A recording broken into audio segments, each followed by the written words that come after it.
Good. All right, y'all. Well, I say we get started, and if others join us late, that's just fine. I know a lot of you, but I'll just introduce myself. For those I haven't actually met in person before, I'm Lindsay Gleason Reed. I'm the assistant director here at the Community Foundation, and I'm our Giving Day manager. I'm the one who sends you all those emails. It's good to be with all of you today. How about we quickly go around the room, and if you could share your name and what organization you're with or organizations, and your role with those, that would be great just to get a sense of who's in the room. So I'll just call on folks. Carolyn, would you want to kick us off? I'm Carolyn Matthews. I work with Wilderness Road Regional Museum. And Lindsay, we thank you for all those emails. Thanks, Carolyn. Good to have you. Dawn, would you like to go next? Sure. I'm Don Gifford, and I am the founder and president of Havenwood Equestrian Center. We do a program for low-income youth, where they get to come and do some horseback riding and chores and homework and tutoring. So it's basically a mentorship program for youth. Awesome. Thanks, Dawn. Charlie Herbert. Yes, ma'am. That's who I am. And I'm with the Giles. I'm the founder of the Giles Community Garden and co-founder of Thrive and seeker and learner of all things Community Foundation. Thanks, Charlie. Patricia, good to be with you. Would you two like to introduce yourselves? Absolutely. Good morning, everyone. I'm Patricia Austin, and we are with the Whitfield Training School and Cultural Center, which is the home of the African American Heritage Center. So we do two things here. We are a learning center as well as a museum. So it is wonderful to see each and every one of you all. I have with me Sherry Reynolds, and I'm the Chief of Staff here at the Training Center. and we're both volunteers. I think we have a lot of those on the call. Certainly we're all in the nonprofit world to make the big bucks, right, everyone? Yep. It's good to be both with you, Patricia and Sherry. Laureen, all the way from Arizona. Yeah. Lorraine Blakemore with the YMCA at Virginia Tech. I moved to Arizona last year and I missed the Y so much. I'm back working for them remotely. So in and out of town a bit doing that. But yeah, YMCA at Virginia Tech. And as you can probably see, we're kind of in the midst of our 150th anniversary celebrations over these years. Awesome. Thanks, Laureen. Angela, would you like to introduce yourself and share what organization you're with? Yes, I'm Angela Vickesland, and I am the treasurer for the Blacksburg Refugee Partnership. And I have to say a kudos to an article that appeared in the Roanoke Times this morning about one of the younger members of the families that we support who actually graduated from high school. And there was an interview with her and her sister, which I thought was kind of neat. So we support refugee families who have emigrated to the United States and live in the New River Valley, but primarily in Blacksburg. Such important work. Thank you. Katie? Oh, Katie, you're on mute.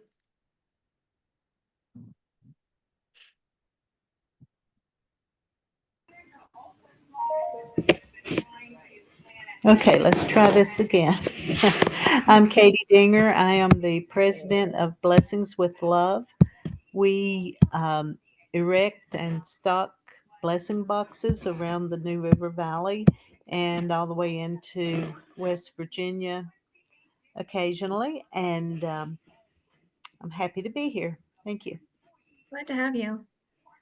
Alan? Hi, everyone. I'm Alan Waters. I work at the Montgomery County Chamber of Commerce, and we're participating this year with our Chamber of Commerce Foundation. Our foundation goes to support a lot of different education and early career opportunities, including, the Job Shadow Day, the CTE Signing Day through Montgomery County Public Schools, as well as a few scholarships to one that goes to a graduating senior that's planning to attend Pamplin College of Business, and then others that go to our Leadership New River Valley program, as well as our Women's Leadership Conference. That's great. Thanks, Alan. Shannon? Hi, everybody. Thanks for having us, Lindsay. My name is Shannon Hardwick, and I'm the Executive Director of Plenty Farm and Food Bank out here in Floyd. And I'm really excited to learn more about Give Local NRV every year. I've been doing it, I don't know how many years now, a while, but every year we learn something new, so I'm excited. Glad to have you. Stacy?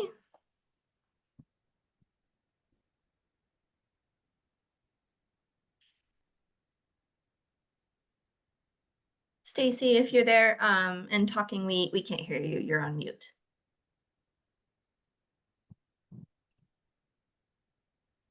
Okay, Stacy, if you stepped away, we'll come back to you. Laura, would you like to introduce yourself?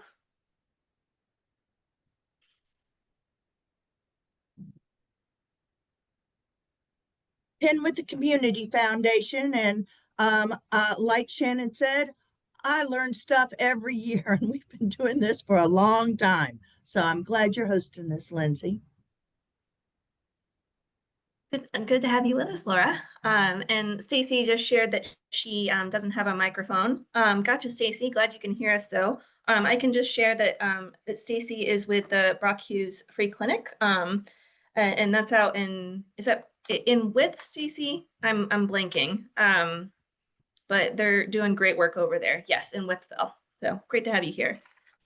Hey, everybody. Thanks for joining today. I really appreciate it. As you saw when you jumped on the call we're recording today, and I'll add this to the Giving Day website for folks to look at later if they choose to. And I'm just going to turn on our automated captions. I like to have these on. They are automated, so they don't catch everything perfectly, but they're nice if someone's deaf or hard of hearing. They're essential for those folks. And if you're in a loud space or something, it's nice to have those on. So I like to have those on for meetings. So today I'm going to show you a few things on the website, and then you all submitted questions so I can kind of respond to some of those. I also pulled up everyone's page who registered for the webinar or the meeting today, and I'm happy to look at your specific page with you if that's helpful. But just hoping to make sure that you all feel prepared for the Giving Day, which is coming up. Early giving for the event will open this Sunday on June 1st. We have an early giving period, so you all don't have just the 24-hour period to collect donations. You have most of the month of June to collect donations for your campaign. So starting on June 1st, any donations made on the Giving Day website will count toward your totals. Any checks or cash that you receive during the month of June can also be counted toward your totals, and I can share how you add those so they count on the website. And then the Giving Day itself will be held on starting at noon on Wednesday, June 25th, and will go until noon June 26th. So it's the 24-hour sprint at the end of the marathon. We're just excited to have all of you. I know we have a mix of folks on the call in terms of your experience level with the event and your organization's participation in the event. So I know there's some folks who've done this for a long time. Shannon and Laura, I'm looking at you all, Laureen, and other folks might be a bit more new. And other folks who are newer, like Dawn, who's just been knocking it out of the park the past few years. And other folks, it might be your first or second year, and we're just glad to have you. And so I'm gonna share my screen and take us all to the website. I'll show you a few things on the public version of the website, and then I'll show you the back end of the website, which is what you see when you log in to the website to make edits to your page. All right. Let me get over there and then share my screen.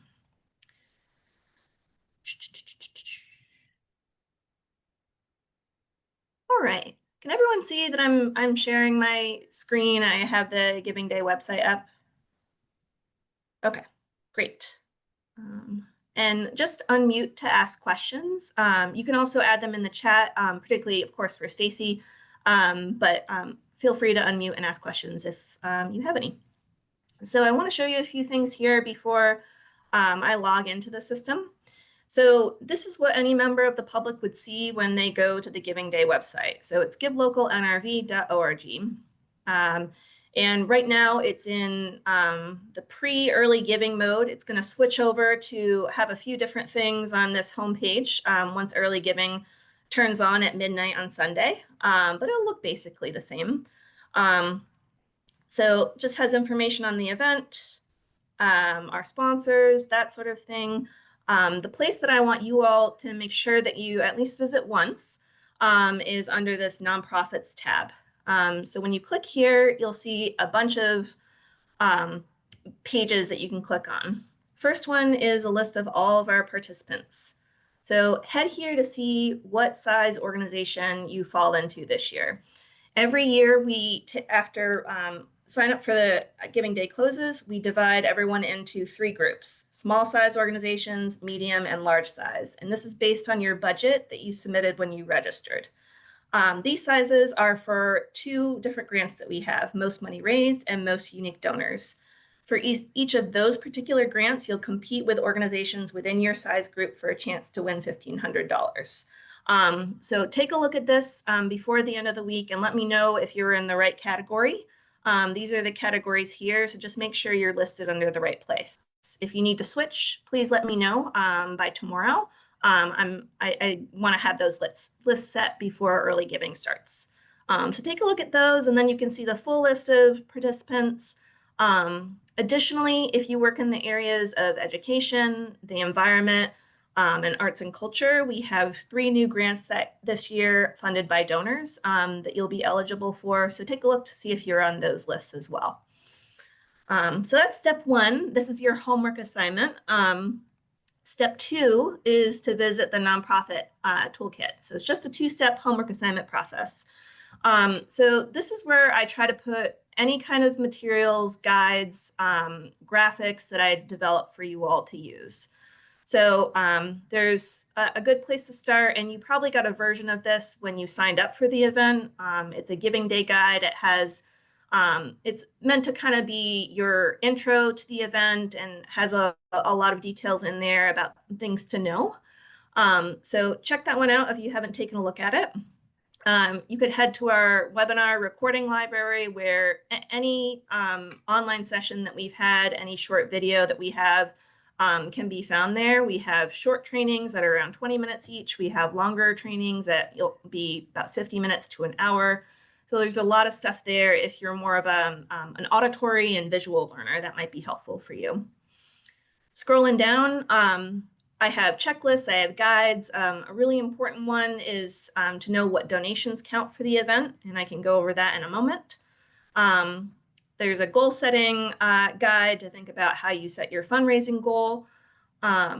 Information about our grants and prizes. This is a good list to have. It's a reference list that you can you can download, and it's just kind of a nice thing to refer to throughout the month. Logo files that you can use in social media. I have graphics. I have postcards that you can download and print. Some more stuff there. I wanted to get to this piece. Your email list is super important in this event. You want to make sure that your supporters know that you're participating. So if you have not let your supporters know that you're participating, make sure they do. A great time to let them know is this Monday. Let them know that early giving has started. I'd suggest not sending a note on, like scheduling a note for Sunday, just because it's, you know, probably won't be as opened as much. So send it on Monday. Let them know that you're participating if you haven't done so already. Or if you already have let them know that early giving's open. So I have tips here on building your email list. I have email templates. You can just copy and paste those and add your information. I have social media tips and example posts. So try to put as much here as possible for you all to make it not as easy as possible, because you certainly need to put in work on your side to have success with the event, but trying to make it as straightforward as I can and give you tools to use that I hope are helpful. Down here, if you've gotten a matching grant, there's information on that and information on peer-to-peer fundraising. So just make sure you check out those 2 pages. I try to make them as helpful as possible. There's also a frequently asked questions page. So if you have a question, I suggest going here first. And if you can't find it, or if you're still confused, just send me a note. I'm always happy to chat or meet with you all, do a quick call, do a Zoom meeting, whatever you'd like. So that's kind of our little tour of the front end of the website. I can pause there because I know I just said a bunch of stuff. Any questions come into mind right now for anybody?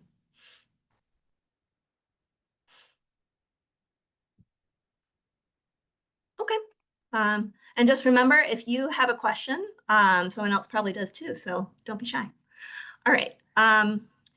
So by show of hands, and you can put it in the chat, who on this call has logged into the Giving Day website and made edits to their page before? Dawn, Lorene. Okay. Stacy. Looks like Shannon. Yep. Angela, someone on your team has. Yep. Okay. So I am going to go in and show you all how to do that. Just as a reminder for some of you, and maybe for the first time for other folks. Let me get back to my screen sharing. All right. So right now I'm logged into the system. So if you aren't already logged into the system, you will see where it says my name, you'll see something that says login. And then you'll enter in your login details on that the next screen. And if you've forgotten your password, don't worry. There's a way to reset it on the login screen. So you can do that. I'm also able to help you with that if you don't even remember what email is associated with your account. Don't worry, just reach out to me and I can look it up in the system. So never fear, we'll get you access. So I'm going to show you, I'm going to pull up an example here. Who do I have first here? All right, Blacksburg Community Band. So if I'm a member, if I am involved with Blacksburg Community Band and I log into the system, here's the first thing that's going to pop up. This is kind of an overview of activity on my page for the past 30 days. That's what these numbers are. I'm registered for the Giving Day, and some announcements will pop up. So I'm just going to hide that. If I want to make any updates to my page, I go over here to the organization page. Right now, it's not in edit mode, so this button is gray. So what's nice about this is I can look at it the way a member of the public would. So if any member of the public goes to your page, this is what they would see. And it looks good. You have some good photos there. They have a goal that they might need to update. That not sure if that's their updated goal. And then I'm going to take it out of edit mode if I want to make any changes. So any place you see a little gray circle, that's something you can change. I can add a new cover photo here, just clicking on it. It will ask me to change the banner image. This will pop up and I can add a new image if I want to, or crop this one in a different way. I can move it up or down. I won't mess with it though, so I'll X out of that. You can add a new logo here. If for some reason your name has changed, but there hasn't been a legal name change, that's fine. You can go in and whatever name you're doing business as, you can add it here. When donors go to your page, they will go to the donate button here. This fundraise button is if someone who loves your work wants to make their own peer-to-peer fundraising page. That's how they would do it. They'd click here and they'd get started. That's a really easy process. Share this organization is just if someone wants to share on one of these social media channels or send an email.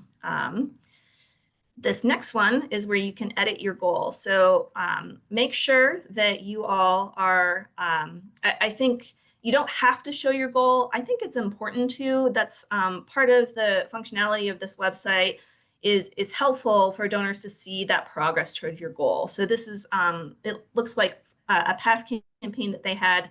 They got 40% of the way there, raised $3,000, which is great. But if they have a new goal, they can go in and update it. So definitely go and check to see what your goal is. And if it says something where money has already been raised on your page, you don't have to do anything there.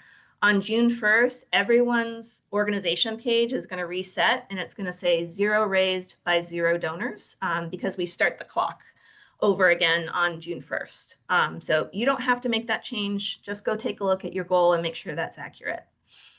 Then down here, they have a nice couple paragraphs about their work.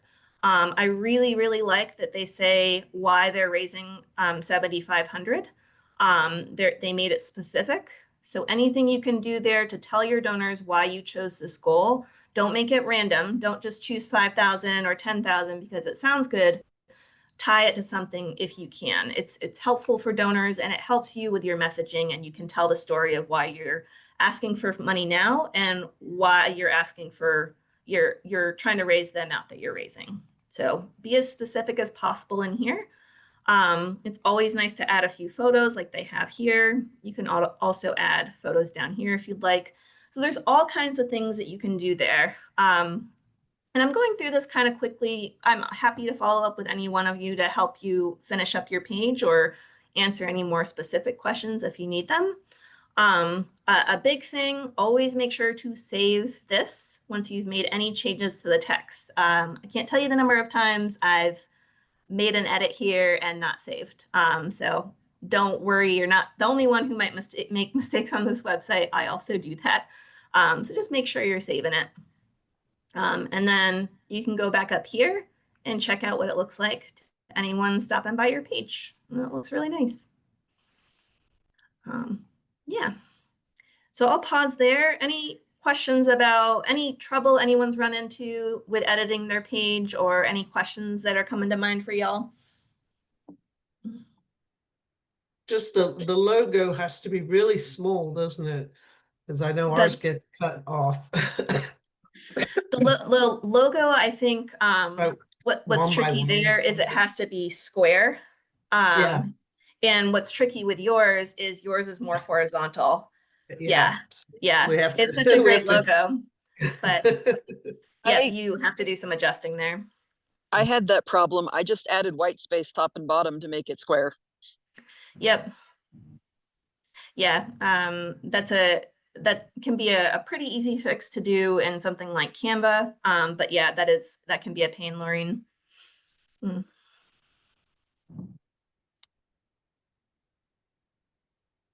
Does anyone want me to take a look at their website and we can review it quickly together? I'm happy to take a look right now.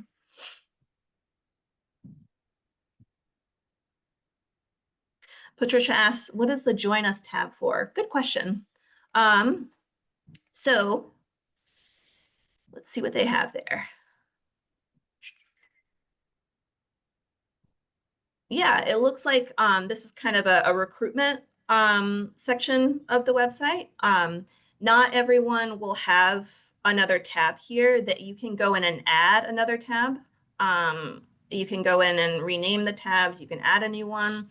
I think in general, it's good just to keep everything on one tab and kind of keep it simple. I don't think there's anything wrong with this. I think it's a nice addition, but just in general, I think keep it with just your one About tab, because the goal here is for people to come in and read your story and then make a gift. You don't want them kind of going off to different places on necessarily. You want to kind of keep their focus. So one thing I always suggest is don't put any links here in this section. Don't link to your website. Don't ask people to sign up for your newsletter. Just keep it simple with this is who we are, this is what we're raising money for, and this is what a gift can do for us today. So just try to keep them on the page because your goal is to get folks to donate. Hope that answers your question, Patricia. All right. I have lost you all. There you are.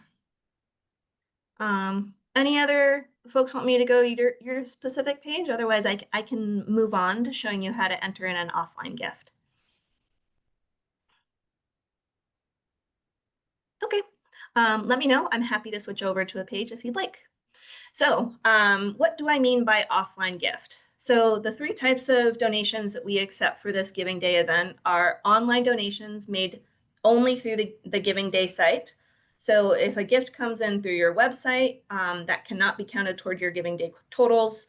It's the only type of credit card transaction that we accept for this event. So say if you have like a box office and a credit card swiper and someone stops by, that kind of gift cannot be counted. We're trying to direct everyone, all online activity, to the Giving Day website. And the reason why is we have 121 organizations fundraising this year. And we're trying to spread the word about how nonprofit work is often the hidden backbone of our community. There is so much work being done. Just on this call, I mean, folks who work with refugees, folks preserving history, why with all your different programs related to food and the environment, Don with your work with therapy, Katie with your blessing boxes, Patricia, you all preserving African American history, and on and on. There's such a variety. We want folks to maybe do a little poking around the website after they've made a donation to your page and see what other organizations are out there, maybe make a gift to other folks. So that's why we ask all online donations that count for this Giving Day event only go to I'm going to stop sharing for a moment. Only go through the Giving Day website. And it accepts all kinds of different types of donations. You can use your credit card, Venmo, Apple Pay, all kinds of stuff.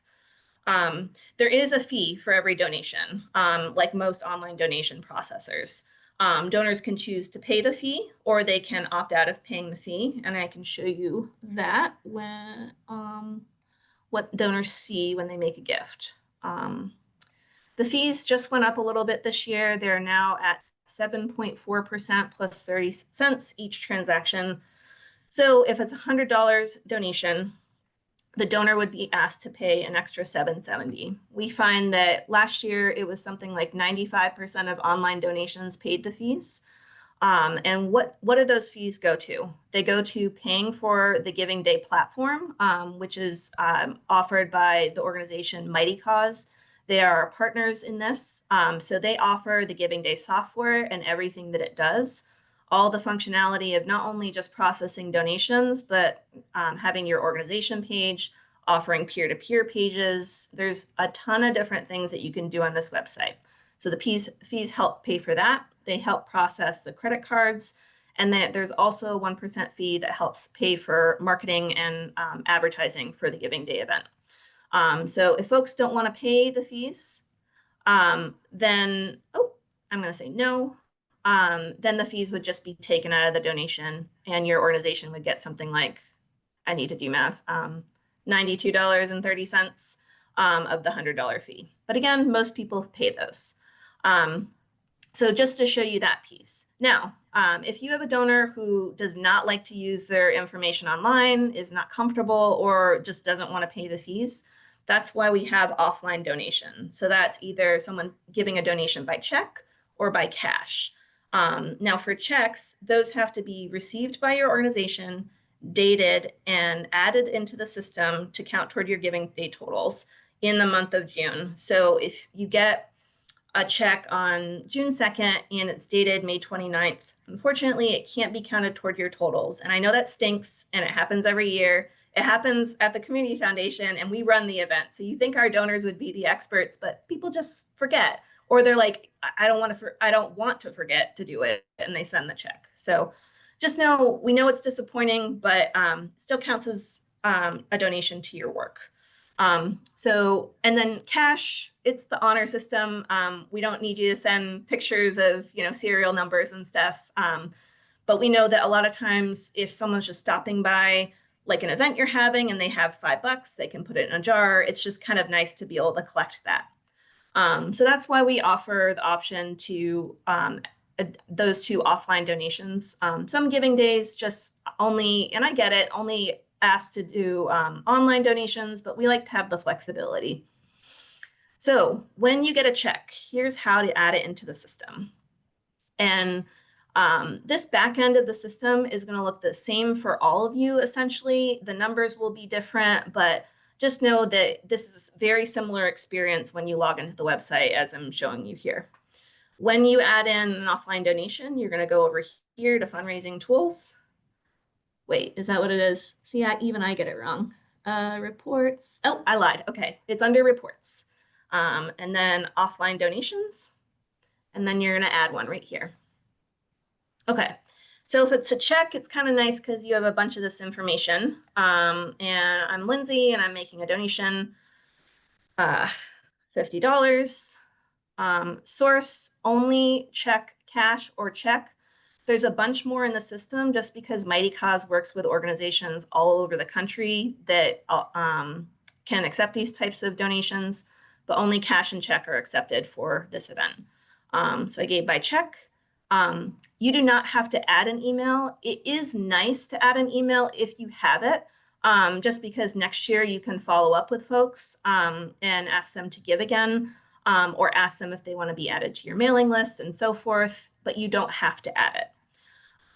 Donation date has to be in June. Say it came in on the 5th. You do not need to record a donation time unless you're very fastidious.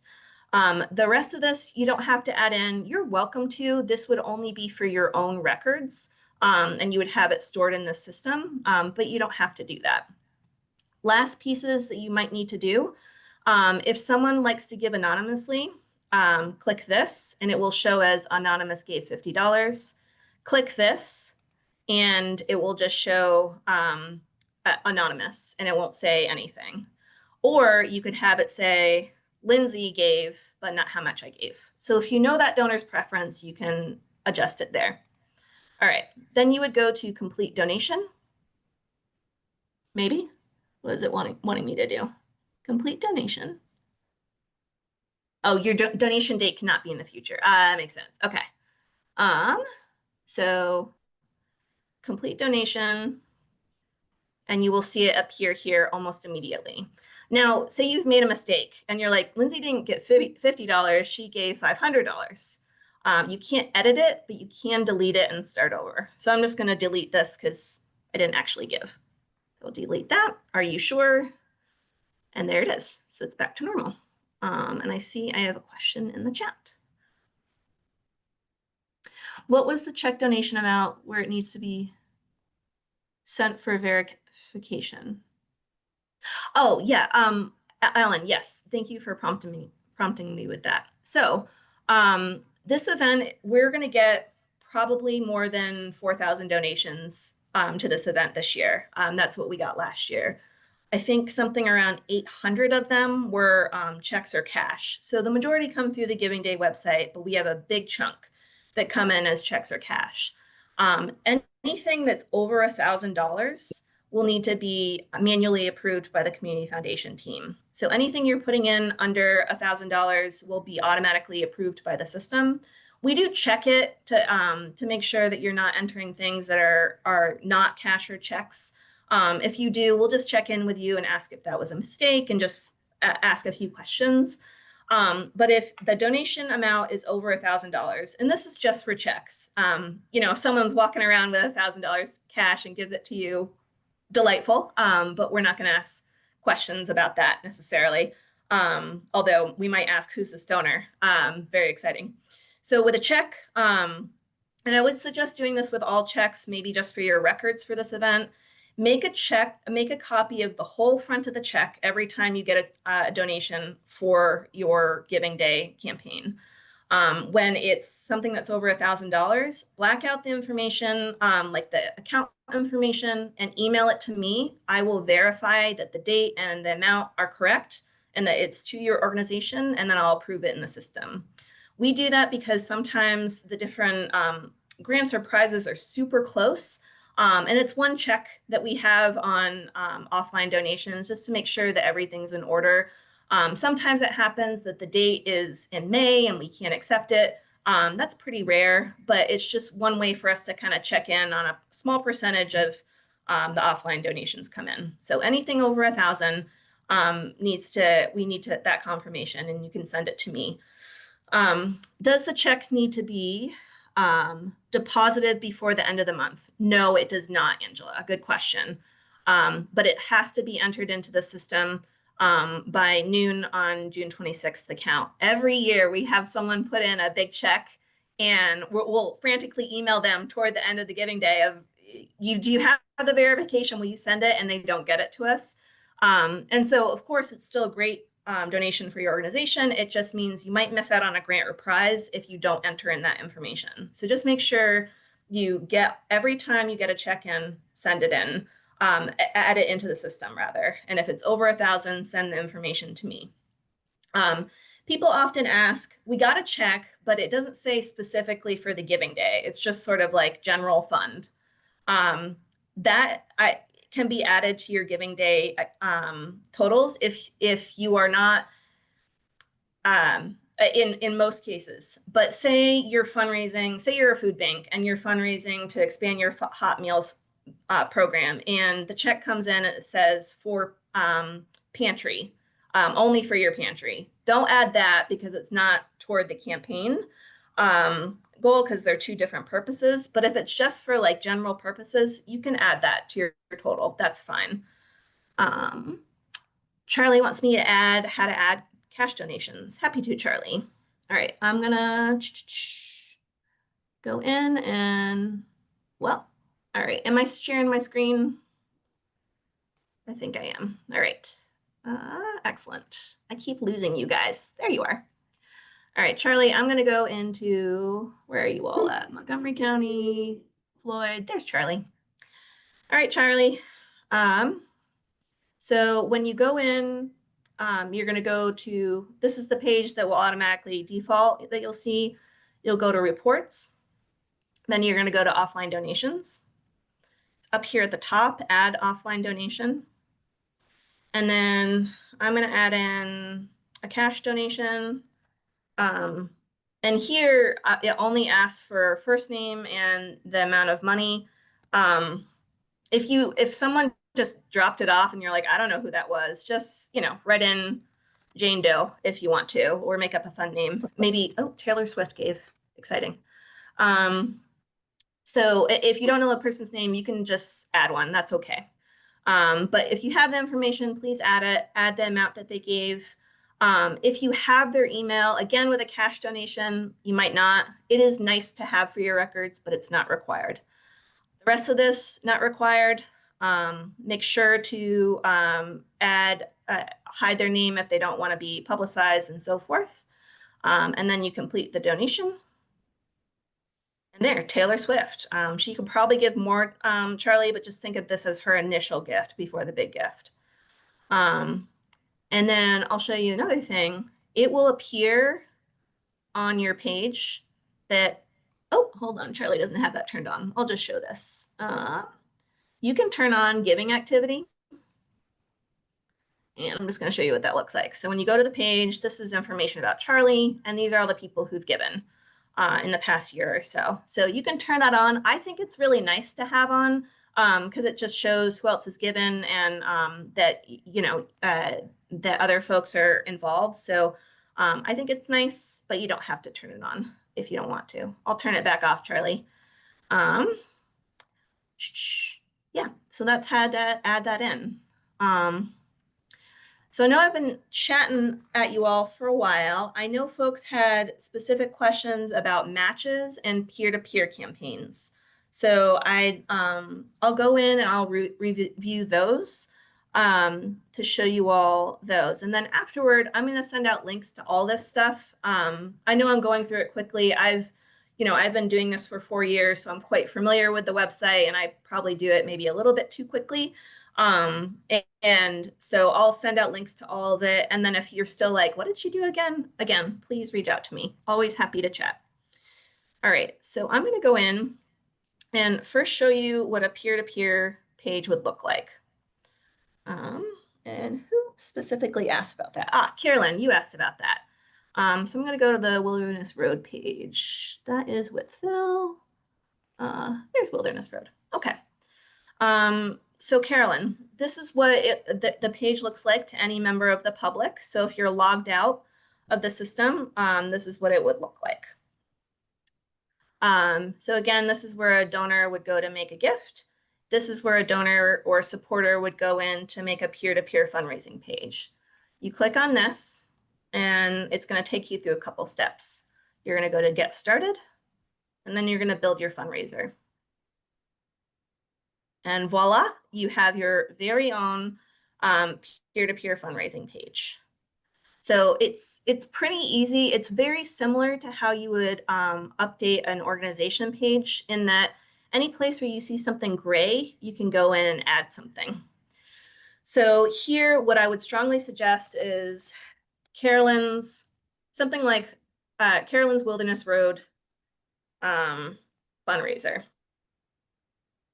I think it's important to put that it's, I think it's important to have your first name. I think it's important to have the name of the organization, just because if someone is looking you up in the search on the website, and I can show you the search page in a moment, you want it to stand out. But ideally, you're sending everyone this link up here, and so it would send everyone directly to your page. So you've named your peer-to-peer page, then you can add a photo. You can grab photos, maybe the museum will share them with you. I know you work closely with them, Carolyn, or if you have something where it's like you in action at the museum, that might be nice. You can add a really short summary of, I love this museum because, or I'm fundraising $500 because, something super short. You only have 100 characters there, so not a lot of space. Make sure, I think it's really important to add a goal. You can have a dollars raised goal, a number of donors. We're gonna go with 500. Duration, you can have it end on June 26th. You can't pick a time. And if you set up one of these peer-to-peer fundraisers now in May, that's okay.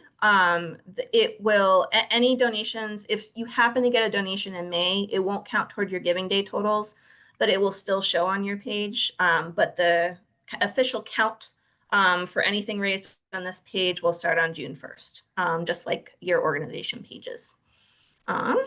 Then go in and add some information here. What I would suggest is add a blurb from your organization about the work that you do. But first, add why you care about this museum. People are giving, yes, to the museum, but they're also giving because you asked them to. So tell them why you love this museum. What role has it played in your life? How long have you been a volunteer? What's your favorite thing about it? What is, you know, the history of that you're preserving in this museum mean to you? Something like that. Maybe make it a couple paragraphs. You can add more photos here, and then add information, like maybe a blurb or two about the museum of, you know, I'm going to make something up, but, you know, built in the running, it's been running since 1972, and we're preserving history in this historical building, and, you know, whatever a few talking points are. And that's kind of all you need to do. Always make sure you save. But the point of this, of peer-to-peer fundraising, is you're an advocate for the organization that you care about. You are, I think, in any kind of messaging, you know, I, as someone who works for the Community Foundation, of course, I can talk about our work all day long. But if our board member goes in and creates a peer-to-peer fundraising page, I think that means a little bit more, because they're volunteering their time, as opposed to, I get paid to work here. I love working here, but it's just a different level of endorsement. So that's part of the power of peer-to-peer fundraising, of people fundraising on your behalf. That can be a really powerful tool. Two things that you can customize. You can go into settings here. Anytime a peer-to-peer fundraising is set up, the link looks a little goofy. So this is the link up here. All of them go www.givelocalnrv.org/story. And then there's another / and it's just a random mix of letters and numbers. If you want to, you can go in and change it. So we can change it to Carolyn Wilderness Road if we want to. You don't have to, but it's just kind of nice. Save that. Let's see, anything else I want to change? And then here, you don't have to do this, but you can set it up. So say someone made a gift today and you don't want that to show in your giving day totals because you want them to be accurate. Go here and make it the 1st, and then you can do these at midnight. So then you'll know that it'll accurately show how much you've raised starting on June 1st. So there's a couple of things that you can update. Now, if you go in and you do some updates and then you're like, oh, I have a dentist appointment, I gotta go, it is, and you haven't published it, just know that you might be like, where is this when you log back in? Where you will find it is under, it would show Carolyn here, your name, and then it would be under Manage Causes. Click on that. And then you'll see that you have this unpublished fundraiser right here. And then you go in and manage it. And then you go in and finish it up. And then once you finish adding stuff, a publish button will appear. You'll publish it and it will be live. So I will quickly show you, too many tabs open, what this would look like in the search. This one isn't live, so we won't see it, but I'm gonna search. I know the Y has a lot of fundraising pages right now, so I'm gonna look them up. So this is what any donor can do. They can go to the website and look up who's participating. So you go to the search button, and you'll see that 11 results appeared. The YMCA of Pulaski's there, but I was looking for the YMCA at Virginia Tech. And then you'll see here, it says organization, but they have a bunch of fundraising pages set up. So they have a bunch of folks. I know they have a big push this year to have lots of peer-to-peer fundraising pages, which is great. So that's what would appear. And so I advise Lorene, she's been kind of spearheading this with the team, to the same thing I just said is have your first name and then have the YMCA in the title. It just makes it really clear if someone happens to go to the search, instead of going to the direct link to your page, they can find you a little bit easier. So let's take a quick look at Lorene's page. I'll take it out of edit mode. So Lorene's done a great job of personalizing this. She has a great goal of $1,000. And I've already looked at Lorene's page because we worked on this together, but she has a great explanation about why she cares about this work. And she's done a really nice job on her page here. So that's a quick overview of peer-to-peer. Any questions percolating for you all before I move on to matches? Don has a question. Thanks. Don says, I created a template for people to start with. It's my first time try doing this. It will populate all those fields as a starting point. Then an individual can edit as desired as they create their page. Yes, that is correct, Don. And let's take a look at yours. And so I can show you all what Don means. I'll show you quickly. So Don, all right. All right, I have Havenwood's page up. Can y'all see that? All right, I'll take that as a yes. And so this is Don's page. Love the picture, Don. So I am gonna go in and I'm a friend of Don's and I love her work. I'm gonna go in and do a fundraising page. I click here. I click get started. And then because Don has pre-populated a template, this will pop up. I don't have to, I could go rogue and not use it, but I'm gonna use it. So let's see what Don has created.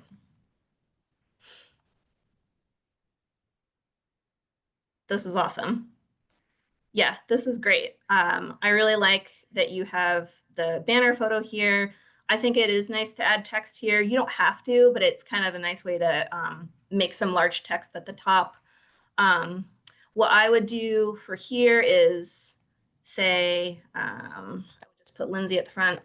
Lindsay, maybe this is a little clunky, but something like Lindsay is giving a teens a leg up at Havenwood, just to add my first name there.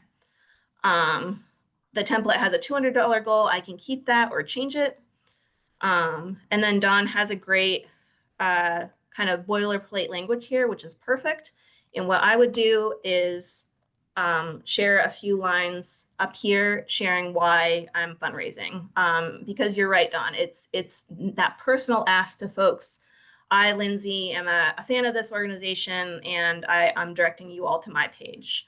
And one thing to note is, say I raise $200 on this page. Think of it as like the child page of the main organization page. So say Don has 5 different fundraising pages that folks set up. So 5 different individuals set up their own pages.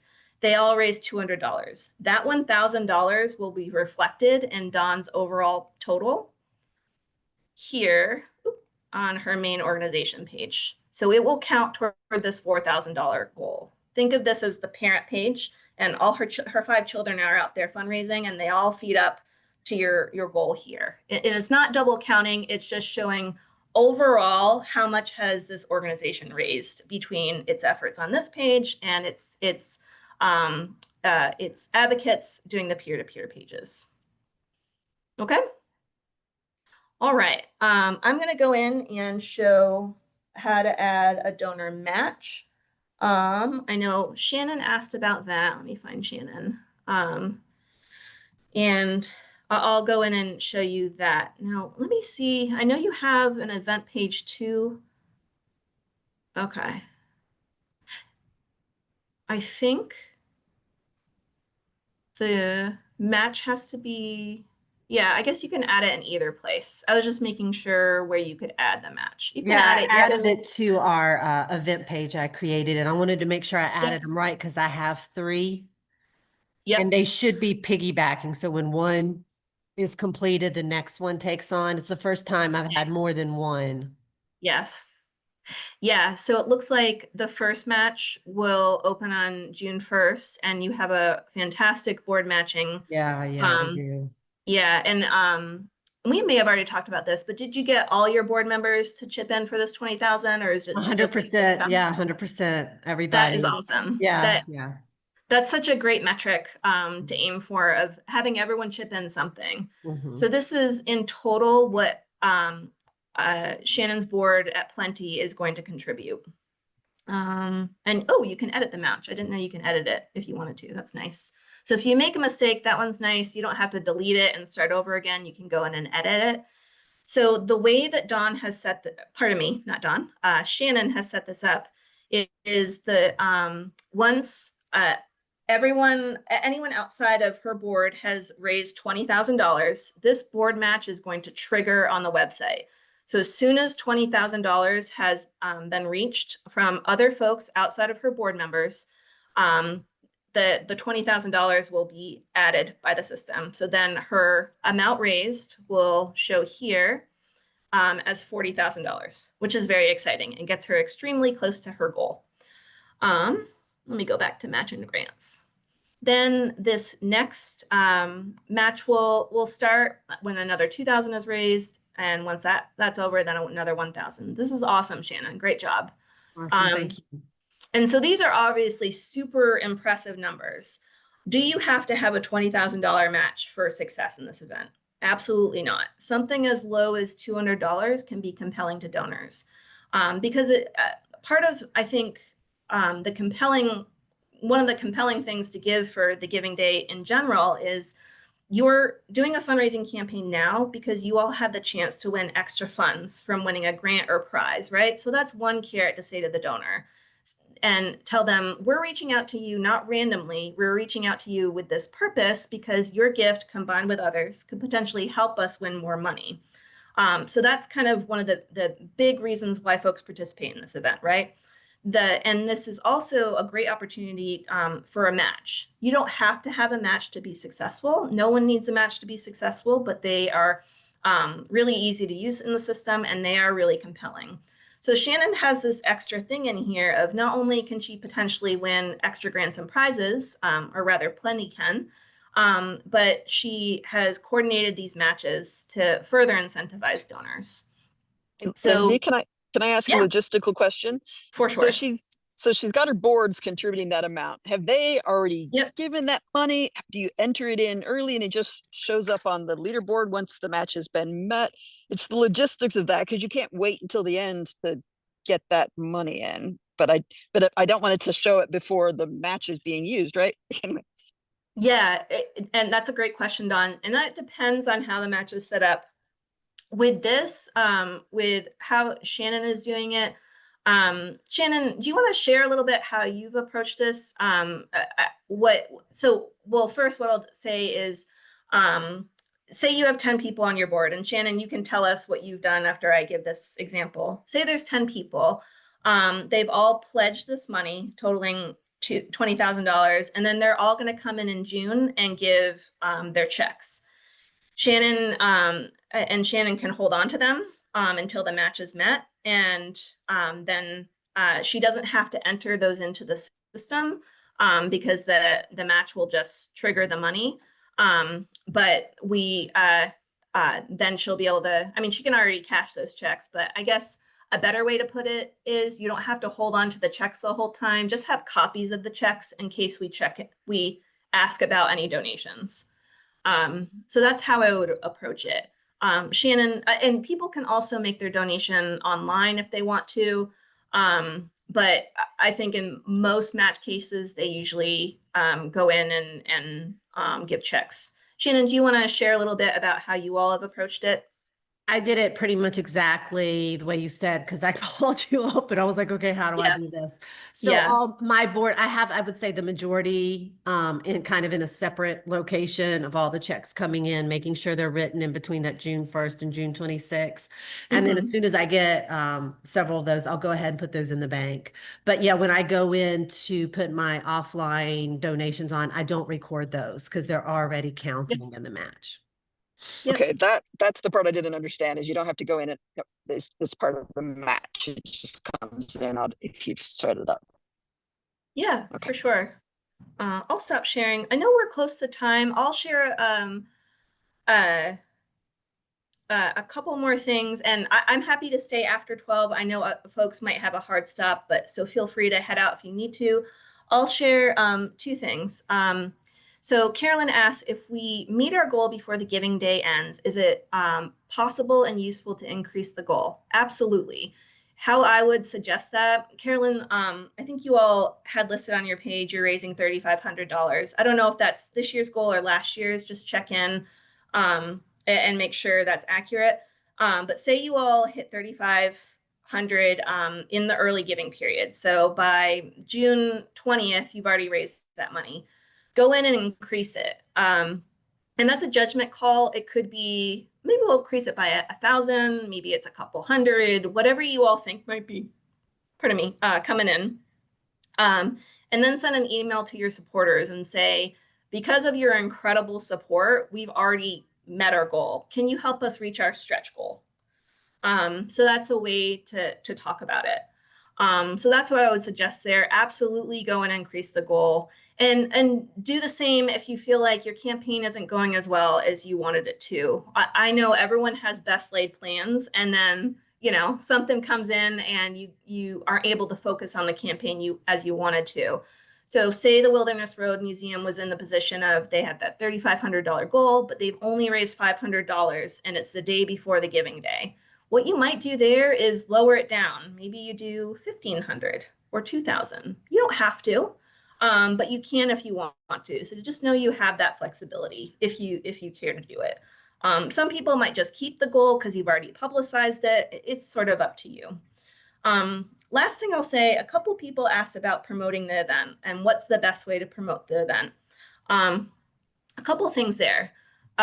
Every year we have folks register for the event, and I think assume that people will just find them on the website and give. Just know that's not going to happen. It's possible you might get a gift or two, and it's not because you're not doing great work. You are, but your main supporters might not even know that you're participating. So make sure that you're publicizing it. If you have social media channels, make sure it's not just one post, it's multiple posts. I would think about maybe at least 2 posts a week about it. You don't want to inundate people, but check out the social media guide that I'll email to you all that has tips on, don't say like donate now in every post and have that be it. Tell your story.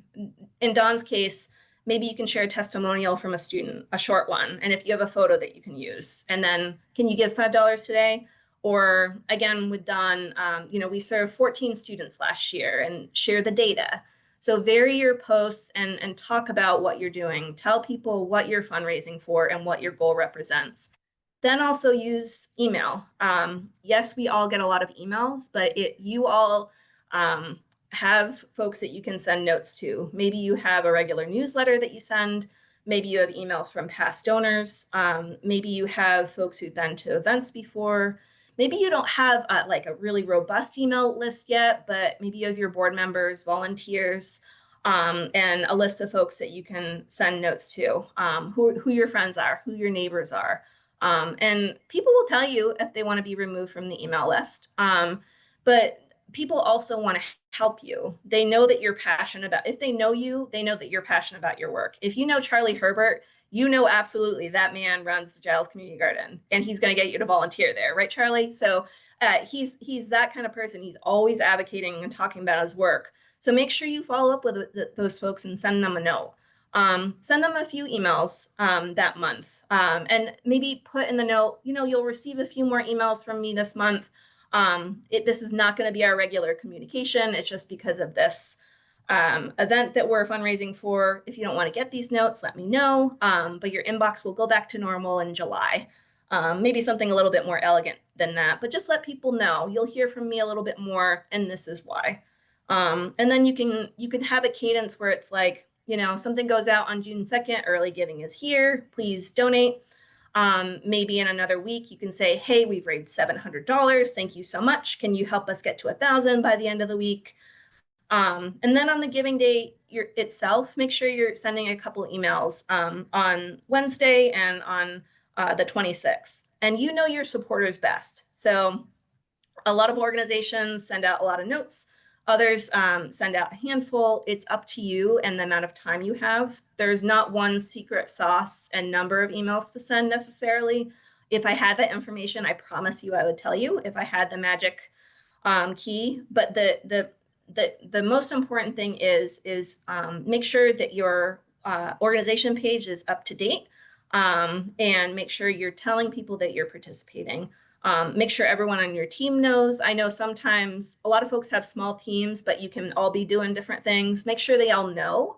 So if you get a phone call, people are like, what giving day? Make sure they know. Make sure your board members know, your volunteers, and get the word out. People want to support you, and they want to know especially what their gift is going to.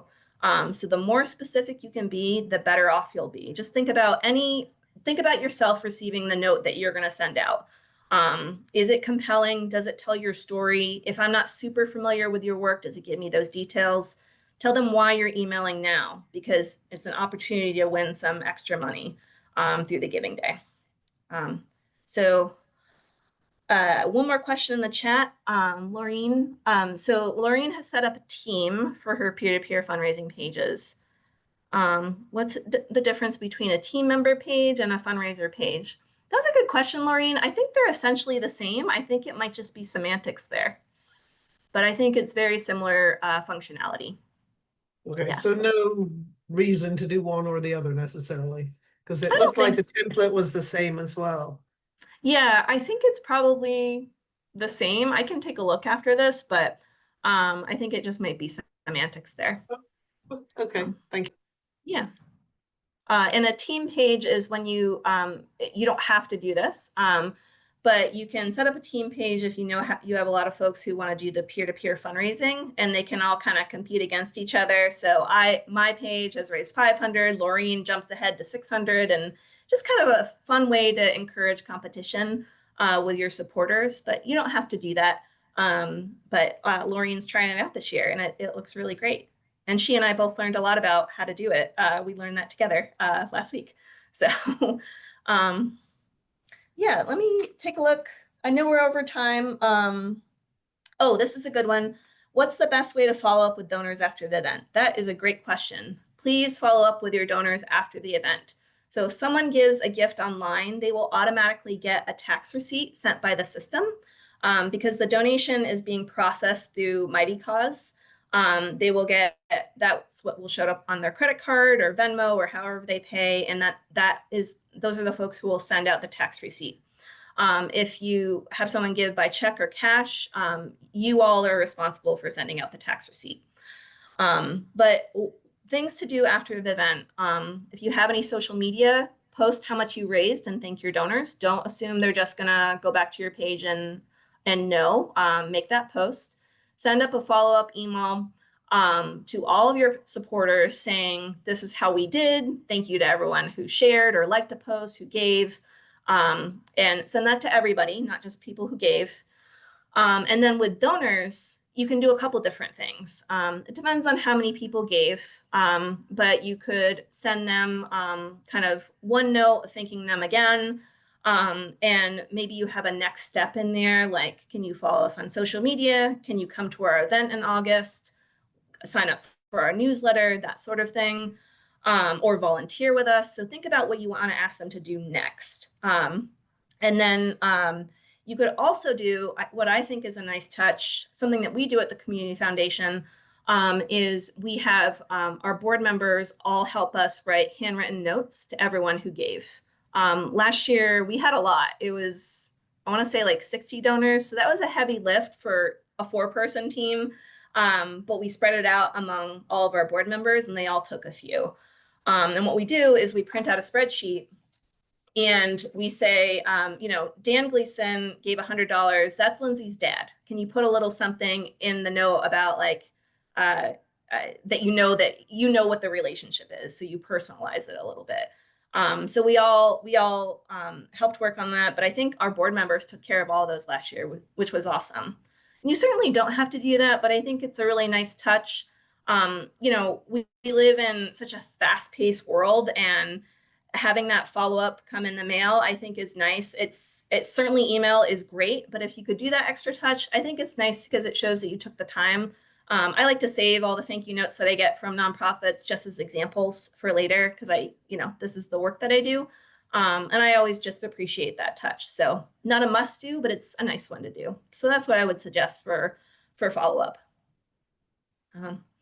Any other questions that are on folks' mind? Anything that you'd like me to show you on your page? I am happy to show you stuff. Lindsay, I just have one question. Yeah. I would like to catch up with you after this meeting, Sure. by phone, Yep. talk about strategy work. When would be the best time to do that? Yeah. Do you want to just email me a couple times that you're available and we can compare schedules? Sounds great. Thank you. Perfect. How's everyone feeling with the Giving Day coming up? Do you feel prepared? Do you feel a little nervous about it? Okay. Don's feeling good. What's that, Lorraine? I'm feeling okay. Yeah. Yeah. Now that I've got those pages set up. Yeah. Yeah. And you know, you're out there in the Arizona Command Center for the YMCA. Oh. Yeah. Any other folks? How y'all doing? Yeah. Angela, did you have a question? No. I was just thinking about sharing this tomorrow. We meet our board meets on Fridays, and I want to go out and look at the page again and see what other things we can do, because I don't know if we have any fundraiser things, sub fundraisers set up, and I would like to see whether or not, particularly like a board match. So yeah. Lots of good stuff today. Good. I'm glad. Yep. Just reach out if you have any questions or need anything there. Okay. I know Alan is feeling a little nervous. Totally get it. Alan and the chamber are new to the Giving Day event this year. And Alan, I just got a call yesterday from VCOM, and someone asked them for a $500 donation for you all. So I was like, that's exciting. Nice shot in the arm for your campaign. So that was great to hear. So hopefully that's in the works right now. Katie, I can't recall it. Do you know if this is Blessing's first year with the event? I was thinking it was, but I'm not sure. It is. Yeah. All right. I noticed on your all's page that you all need to get in there and add some stuff. So just let me know what you need from me there. I'm happy to have a separate meeting and walk you through it if that's helpful. Of course, do it yourself if you feel like you've got it, but just let me know. All right. Well, y'all, we can wrap up. I will send a follow-up email with some of the things I talked about. But again, whatever the question is, whether you feel it's big or small, I'm truly happy to help. I want you to feel like you had a good experience with this event. I want you to feel like you have what you need to be prepared to go out and fundraise. I know I know not everyone is super excited about fundraising. It can be uncomfortable. We all grew up, most of us grew up in a culture where it's uncomfortable to talk about money, right? Maybe not everybody, but a lot of us. So that doesn't always come natural, but just know that people want to help. And this kind of thing is fun because you can show people in real time, these are all the people supporting our organization. Can you join us with a $5 gift? And that's the minimum donation for the event. $5 can help make a difference. There's no maximum donation, so let your imaginations run wild there. But just know whatever you raise is going to go toward the important work that you're doing. And this is an opportunity to share the work that you're doing, maybe with new folks, maybe tell longtime supporters the things you're currently doing. It's just another way to engage your donors and potential donors. So think of it as an opportunity, and I hope it goes well for you all. And don't be strangers. I'm here. All right. Thank you, Lindsay. This was wonderful. Thank you, Absolutely. Lindsay. Thank you. That is helpful. Appreciate I paid Laura to say that. She's my colleague. So, but hey, everybody, again, don't be strangers. Take care. Thank you. Bye. Bye. Thanks. Thank you.